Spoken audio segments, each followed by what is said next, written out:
Good afternoon, brethren. Happy Sabbath. Brethren, I'd like to start off today by inviting you to explore with me some failures and successes in the Bible. And as we get started, I'd like for you to do something here. I have on my watch a timer set for 30 seconds. And in these 30 seconds, what I would like you to do is think about and write in your notes who you consider to be the greatest failures in the Bible. So don't get started yet. Ready? Go. 30 seconds. Just whoever you consider to be the greatest failures in the Bible.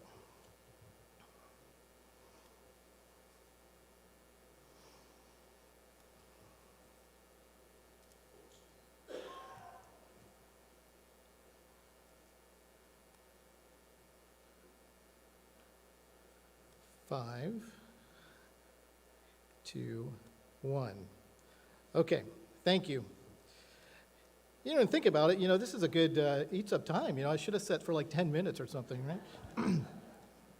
Okay, thank you, brethren, for doing that. Let's get started, brethren, by turning over to Exodus chapter 1. And we'll start looking at some examples, some accounts here of failures and successes. Exodus chapter 1, and we're going to begin in verse 1. And now this is after Israel and his sons, they moved into Egypt, and they settled in the land of Goshen. The first few verses here talk about the children of Israel, the names of them who came in with Jacob.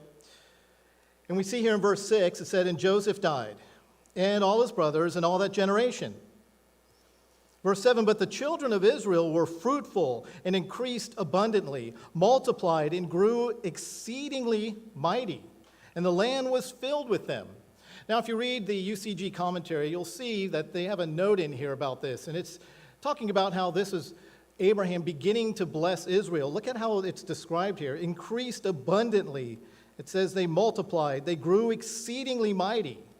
The whole land there was filled with them, that land they settled in. Verse 8, "Now there arose a new king over Egypt who did not know Joseph, and he said to his people, 'Look, the people of the children of Israel are more and mightier than we. Come, let us deal shrewdly with them, lest they multiply.' And it happened, in the event of war, that they also join our enemies and fight against us, and so go up out of the land. Therefore they set taskmasters over them to afflict them with their burdens. They built for Pharaoh supply cities, Pithom and Ramesses." Verse 12, "But the more they afflicted them, the more they multiplied and grew. And they were in dread of the children of Israel. So the Egyptians made the children of Israel serve with rigor. And they made their lives bitter with hard bondage, in mortar, in brick, and in all manner of service in the field. All their service in which they made them serve was with rigor." And brethren, Egypt is a type of sin. And it's true, sin is a hard taskmaster, isn't it? Sin is really cruel. Verse 15, "Then the king of Egypt spoke to the Hebrew midwives, of whom the name of one was Shiphrah, and the name of the other Puah. And he said, 'When you do the duties of a midwife for the Hebrew women, and see them on the birth stools, if it is a son, then you shall kill him. But if it is a daughter, then she shall live.' But the midwives feared God, and they did not do as the king of Egypt commanded them, but saved the male children alive." And we read here how the king of Egypt called for them. And he said, "Why have you done this? Why have you saved these male children?" And the midwife said to Pharaoh, "Because the Hebrew women are not like the Egyptian women, for they are lively and give birth before the midwives come to them." Now, some commentaries say, well, from working out in the field so hard, they were in better physical shape than the Egyptian women, and so it was easier for them to give birth. I don't know, but I do believe that God's hand was in this, and he was taking care of them and working things out for them, obviously. "Therefore," in verse 20, "God dwelt well with the midwives, and the people multiplied and grew very mighty. And so it was, because the midwives feared God, that he provided households for them. So Pharaoh commanded all his people, saying, 'Every son who is born you shall cast into the river, and every daughter you shall save alive.'" And if we continue reading, brethren, in chapter 2, then we read about Moses and how God preserved his life. And so we see here, brethren, a failure, this failure on Pharaoh's part. He tried to destroy the children of Israel, because if he was to have succeeded, then that would have wiped out Israel, killing all those male sons. But you know, brother, just as Egypt is a type of sin, so Pharaoh also is a type of Satan the devil. Moses, a type of Jesus Christ. So in looking at this failure, brethren, we see not only did Pharaoh fail, but Satan the devil failed. Satan failed in trying to destroy Israel at that time. So we see here in this example where Satan fails, God prevails. Satan fails and God prevails. Now let's turn over to Exodus 14 and look at another example. Another failure.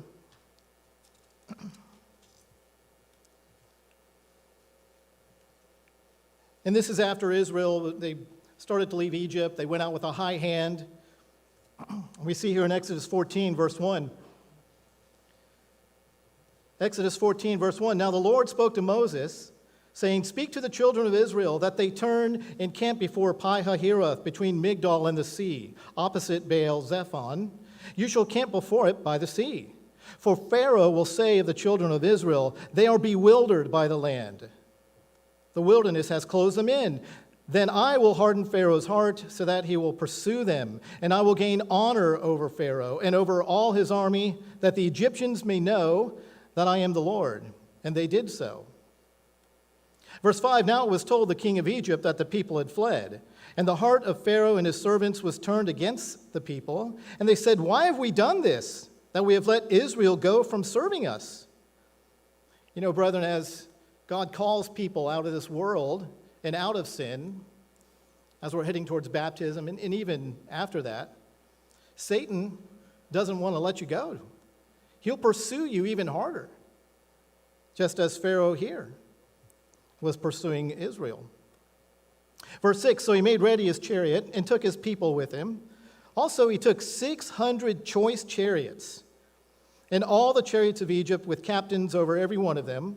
And the Lord hardened the heart of Pharaoh, king of Egypt, and he pursued the children of Israel. And the children of Israel went out with boldness.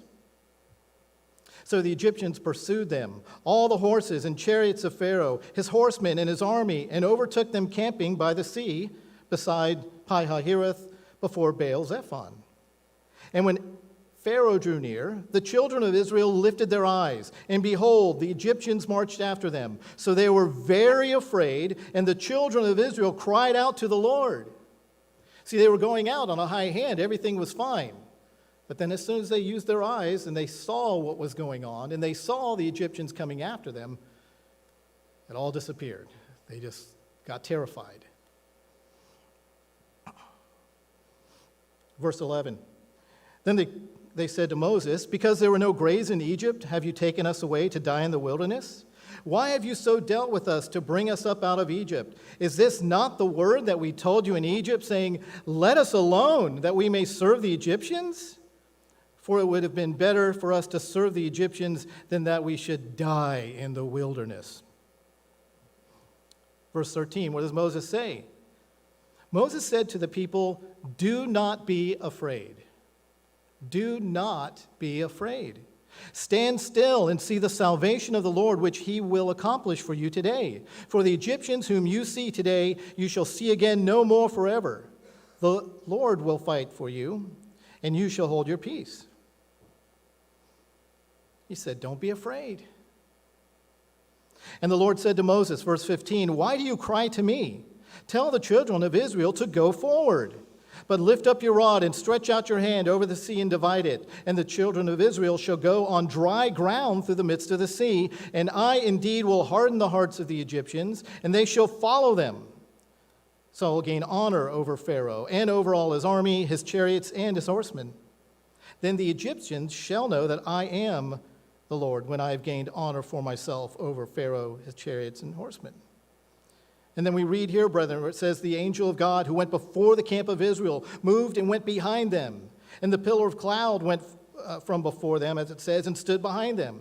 So it came between the camp of the Egyptians and the camp of Israel. Thus it was a cloud of darkness to one, and it gave light by night to the other, so that the one did not come near the other all that night. Then Moses stretched out his hand over the sea, and the Lord caused the sea to go back by a strong east wind all that night, and made the sea into dry land, and the waters were divided. So the children of Israel went into the midst of the sea on the dry ground, and the waters were a wall to them on their right hand and on their left. And the Egyptians pursued and went after them into the midst of the sea, all Pharaoh's horses, his chariots, and his horsemen. Verse 24, it came to pass in the morning watch that the Lord looked down upon the army of the Egyptians through the pillar of fire and cloud, and he troubled the army of the Egyptians.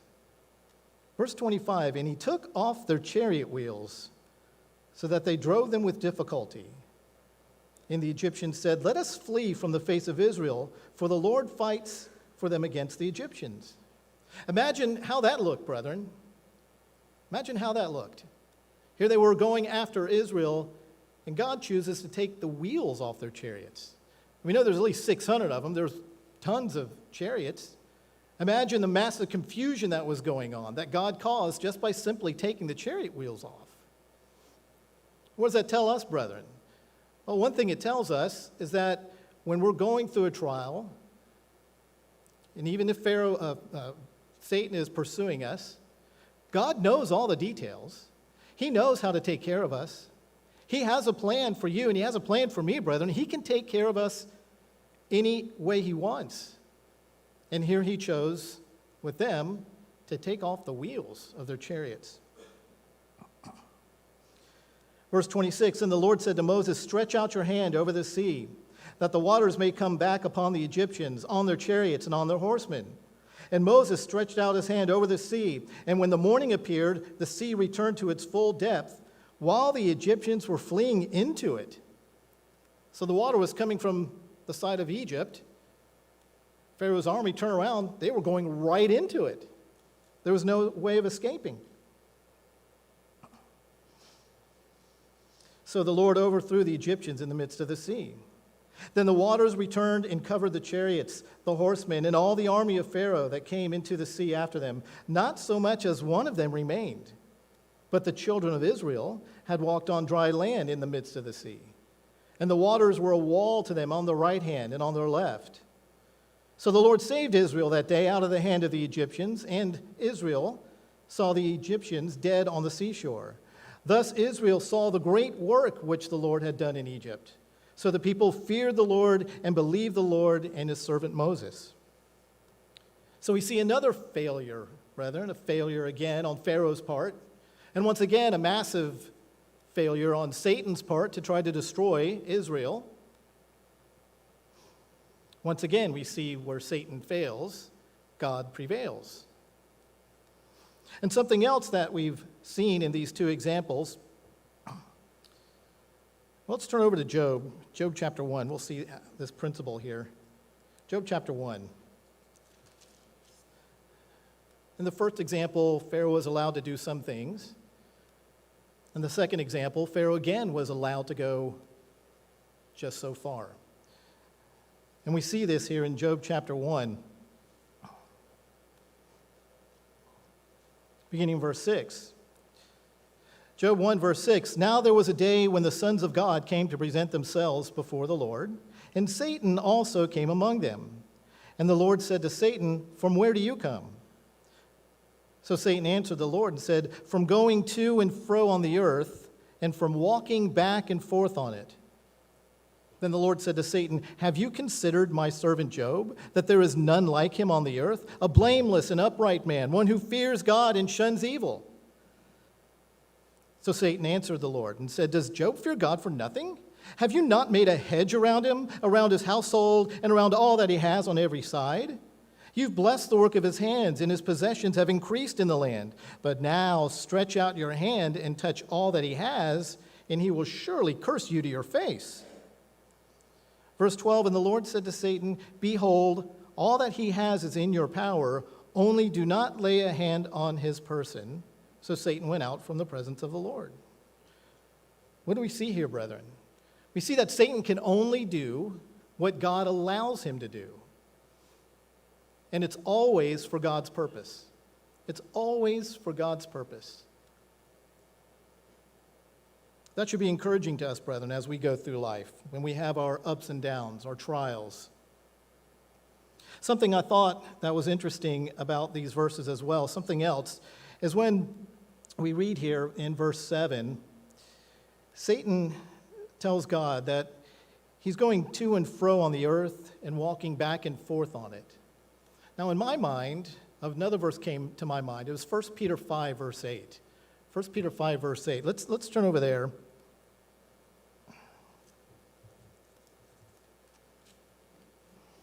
That'll help us understand a little bit more about how our enemy works.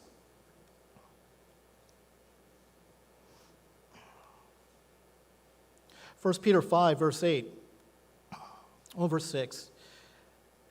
Therefore, humble yourselves under the mighty hand of God, that he may exalt you in due time, casting all your care upon him, for he cares for you. Verse 8, be sober, be vigilant, because your adversary the devil walks about like a roaring lion, seeking whom he may devour. Again, he walks about like a roaring lion. And when I looked at this, brethren, I wondered, well, what do you mean a lion that's walking and roaring at the same time? Because I always thought lions roar when they're about to pounce or when they're about to, do whatever they're going to do, go after something. Not just walking around and roaring. Let me read to you what Barnes' commentary says on this as a roaring lion. It says this, quote, sometimes Satan is represented as transforming himself into an angel of light. And it references 2 Corinthians 11, verse 14, which is true. And sometimes as here as a roaring lion, denoting the efforts which he makes to alarm and overpower us. The lion here is not the crouching lion, the lion stealthily creeping toward his foe, but it is the raging monarch of the woods, who by his terrible roar would intimidate all so that they might become an easy prey. That tells us, brethren, that Satan walks about the earth trying to intimidate you and trying to intimidate me. He uses what's going on in this world. He is the God of this world, remember? He uses those things to try to instill a sense of fear in us, to be afraid of what's going to happen. But brethren, fear is one of the great enemies of faith. Fear, doubt, human reasoning, anxious care. Because Satan knows if he can instill fear in us, then we're an easier target. Because faith can disappear if we're fearful. But we know, brethren, that Satan can only do what God allows us, as we just read in Job. And that should be encouraging to us, brethren, as we go through life. Now, let's look at two examples in the New Testament and see some examples of failures there as well. The first one is in Matthew chapter 2.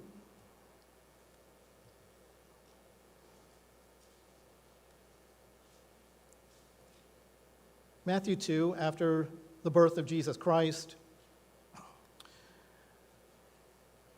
and the Magi, the wise men, came and they visited Herod, and then they went and they visited Jesus Christ, who was a child by that time, by the way. He wasn't a baby anymore. Verse 12, Matthew 2, verse 12. Speaking of the wise men, there were more than three, by the way, as you know. It says, then being divinely warned in a dream that they should not return to Herod, they departed for their own country another way. Now when they had departed, behold, an angel of the Lord appeared to Joseph in a dream, saying, arise, take the young child and his mother, flee to Egypt, and stay there until I bring you word, for Herod will seek the young child to destroy him. When he arose, he took the young child and his mother by night and departed for Egypt, and was there until the death of Herod, that it might be fulfilled which was spoken by the Lord through the prophet, saying, out of Egypt I called my son. Verse 16, then Herod, when he saw that he was deceived by the wise men, was exceedingly angry, and he sent forth and put to death all the male children who were in Bethlehem and in all its districts, from 2 years old and under, according to the time which he had determined from the wise men. Then we see it says this was fulfilled what was spoken by Jeremiah the prophet. A voice was heard in Ramah, lamentation, weeping, and great mourning, Rachel weeping for her children, refusing to be comforted, because they are no more. So we see here, brethren, another failure, this time by Herod. Herod tried to destroy Jesus Christ. Just as Pharaoh was a type of Satan the devil, here Herod also was a type of Satan the devil as well. So we see another failure from Satan, where God protected Jesus Christ. Something else I think is interesting here is in the dream to Joseph. It says here in verse 13, he tells him, arise, take the young child and stay there. Go to Egypt. And we read in verse 14, he said, when he arose, he took the young child and his mother by night. He didn't wait. He didn't say, well, wait a second. Can I wait till morning when it's light out? After I have my coffee and donut? Can I have some breakfast? Can I just, hang out? Because, it's safer to travel during the day. I can see what's going on. It's probably much more dangerous to travel at night. There's all kinds of crazy animals out there. There's robbers, bandits, whatever. Well, Joseph didn't do that, did he? He got up that very same night when he knew what God's will was, and he left. No fear. No fear. He just did what God told him to do. Now, it could be easy for us to say, well, yeah, but Jesus was right there with Joseph, so of course he was protected. But you know what, brethren? We also have Jesus Christ with us 24/7. So when God says, go do something, do we put it off? Do we make excuses? Do we let fear get to us? Or do we just say, yes, God, and do what he says? One more example over here, a few more chapters. Matthew 4, it's very familiar. This is the temptation.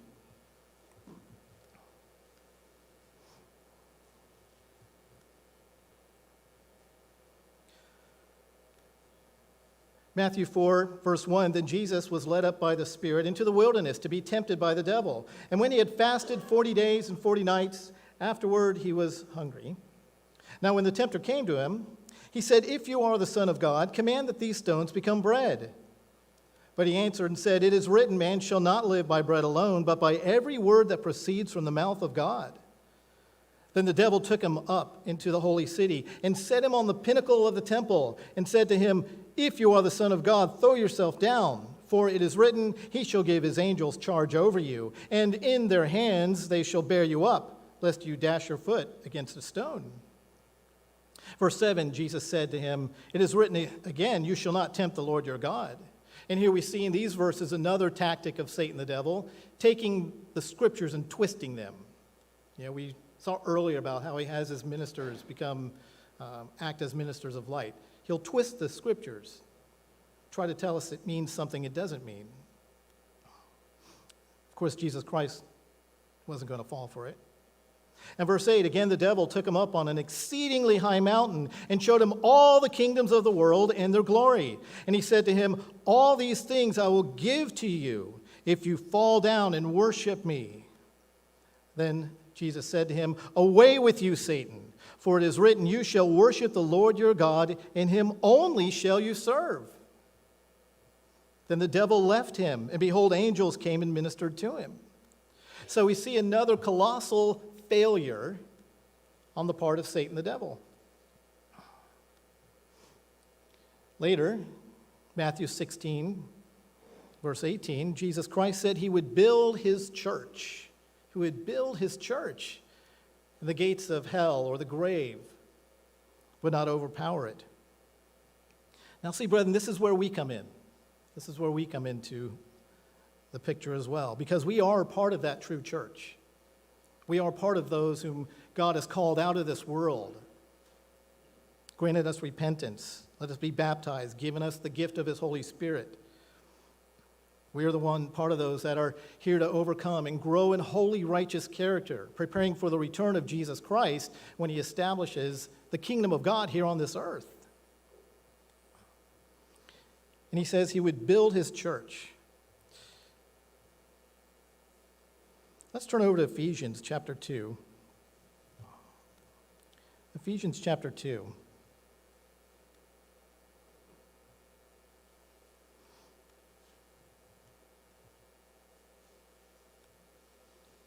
Ephesians 2, verse 19. It's Paul writing to the Ephesians. He says, "Now, therefore, you are no longer strangers and foreigners, but fellow citizens with the saints and members of the household of God, having been built on the foundation of the apostles and prophets, Jesus Christ himself being the chief cornerstone, in whom the whole building, being fitted together, grows into a holy temple in the Lord, in whom you also are being built together for a dwelling place of God in the Spirit." Again, let me read to you what Albert Barnes' commentary has to say about this, this being fitted together part. The church is being built. It says this, quote, "Fitly framed together." The word used here means to joint together, as a carpenter does the framework of a building. The materials are accurately and carefully united by mortices and tenons so that the building shall be firm. Different materials may be used and different kinds of timber may be employed, but one part shall be worked into another so as to constitute a durable and beautiful edifice. It goes on to say, so in the church, the different materials of the Jews and the Gentiles, the people of various nations, though heretofore separated and discordant, become now united and form a harmonious society. And we see here in verse 21, it says, talking about the whole church, in whom the whole building, being fitted together, grows into a holy temple. And then verse 22 refers to the work God is doing in us individually. Now, brethren, keep this in mind as I show you a few slides up here. Show a few slides and also a small video. I'm going to turn it on. Okay. This is the Horton House in Jekyll Island. Now, if you've been to Jekyll Island for the feast, you've probably driven past this or you've stopped and taken a look at it, right? The Horton House, so, you know, it's right up on the northwest of Riverview. If you're driving up, here's the ocean on this side. You go up to the north, there's a campground, and then when you start coming back down right there on the northwest side, that's where the Horton House is. That's the Horton House. There's another picture of it. Let me read to you some information about the Horton House. Major William Horton was one of General Oglethorpe's top military aides. Horton was in charge of troops garrisoned at Fort Frederica on nearby St. Simon's Island. In 1735, he was granted Jekyll Island by the trustees of the colony of Georgia. Following a Spanish attack that destroyed his first house on the island, Horton rebuilt the home that still stands today in 1743. Brethren, this house has been standing for 279 years. Through all the bad weather, through all those hurricanes, it's still there. What caught my attention was the type of construction, as you'll see here in a minute. It's called tabby, is the construction. You may be familiar with it. To make tabby, early Georgians, they would burn oyster shells to create lime. Then they would mix that with sand, crush shells, and water, and they'd make this mortar that was then poured into forms for construction. Here's the video. It's a small, about a minute long. It's a walkthrough.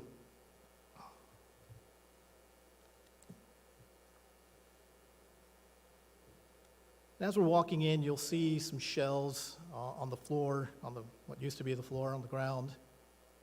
And you can start to see that tabby construction here in this room.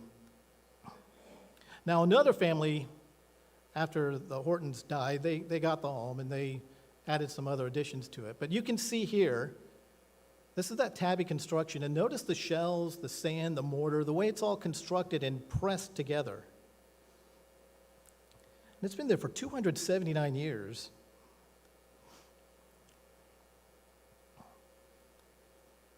See another example of it. They're on the wall.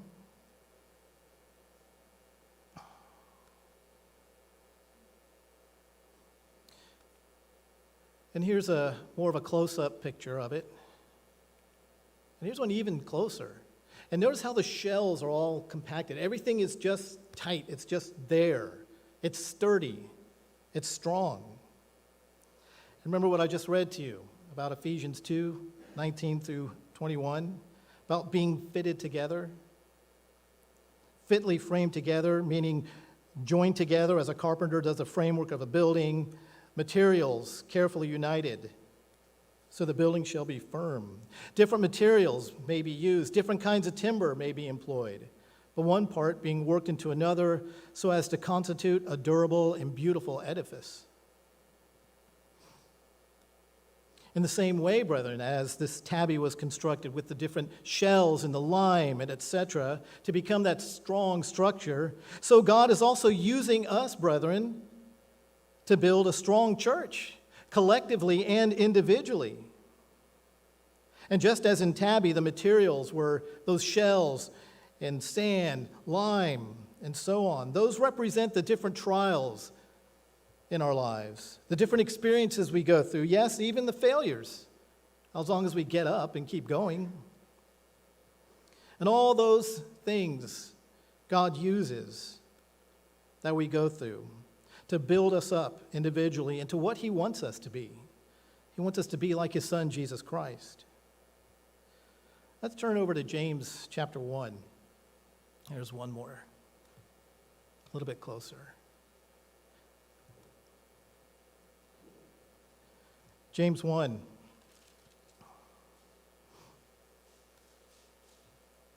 Verse 2, James 1, verse 2, "My brethren, count it all joy when you fall into various trials, knowing that the testing of your faith produces patience. But let patience have its perfect work, that you may be perfect and complete, lacking in nothing." See, brethren, there's a purpose for these things. There's a purpose for the various trials in our life. And yes, even when God allows Satan to go after us, it's still according to God's purpose. Because God loves you. He loves me. He loves all of his people, and he wants us to be in his family.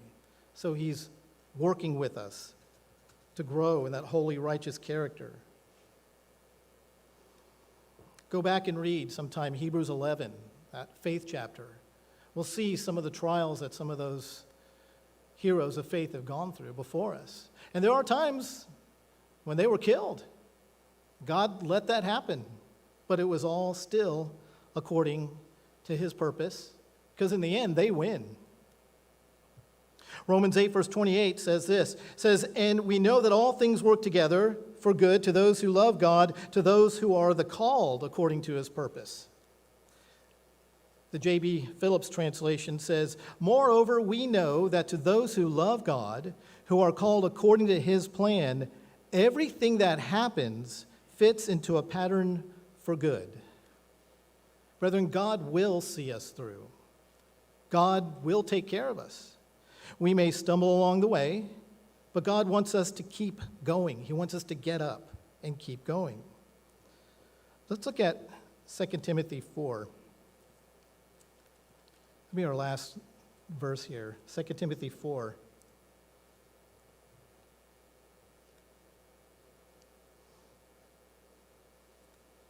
That's two verses. Verse 6, this is Paul writing.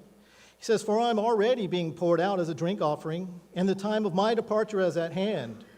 Verse 7, "I have fought the good fight. I have finished the race. I have kept the faith. Finally, there is laid up for me the crown of righteousness, which the Lord, the righteous judge, will give to me on that day, and not to me only, but also to all who have loved his appearing." Brethren, let me end today by reading a poem to you. You may have heard this before. It's a poem about getting up and keep going. It's attributed to Dr. D.H.D. Groberg, and it's about a race, and it's about not giving up. Satan will want us to give up, brethren. Let's never give up. It says this. It says, whenever I start to hang my head in front of failure's face, my downward fall is broken by the memory of a race. A children's race, young boys, young men, how I remember well. Excitement, sure, but also fear. It wasn't hard to tell. They all lined up so full of hope, each thought to win that race, or tie for first, or if not that, at least take second place. Their parents watched from off the side, each cheering for their son, and each boy hoped to show his folks that he would be the one. The whistle blew, and off they flew like chariots of fire. To win, to be the hero there, was each young boy's desire. One boy in particular, whose dad was in the crowd, was running in the lead and thought, my dad will be so proud. But as he speeded down the field and crossed a shallow dip, the little boy who thought he'd win lost his step and slipped. Trying hard to catch himself, his arms flew every place. Amidst the laughter of the crowd, he fell flat on his face. As he fell, his hope fell too. He couldn't win it now. Humiliated, he just wished to disappear somehow. But as he fell, his dad stood up and showed his anxious face, which to the boy so clearly said, get up and win that race. He quickly rose, no damage done, behind a bit that's all, and ran with all his mind and might to make up for his fall. So anxious to restore himself, to catch up and to win, his mind went faster than his legs. He slipped and fell again. He wished that he had quit before with only one disgrace. I'm hopeless as a runner now. I shouldn't even try to race.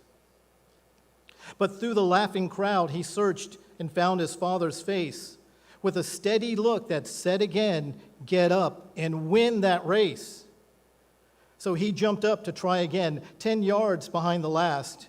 If I'm going to gain those yards, he thought, I've got to run real fast. Exceeding everything he had, he regained 8, then 10. But trying hard to catch the lead, he slipped and fell again. Defeat.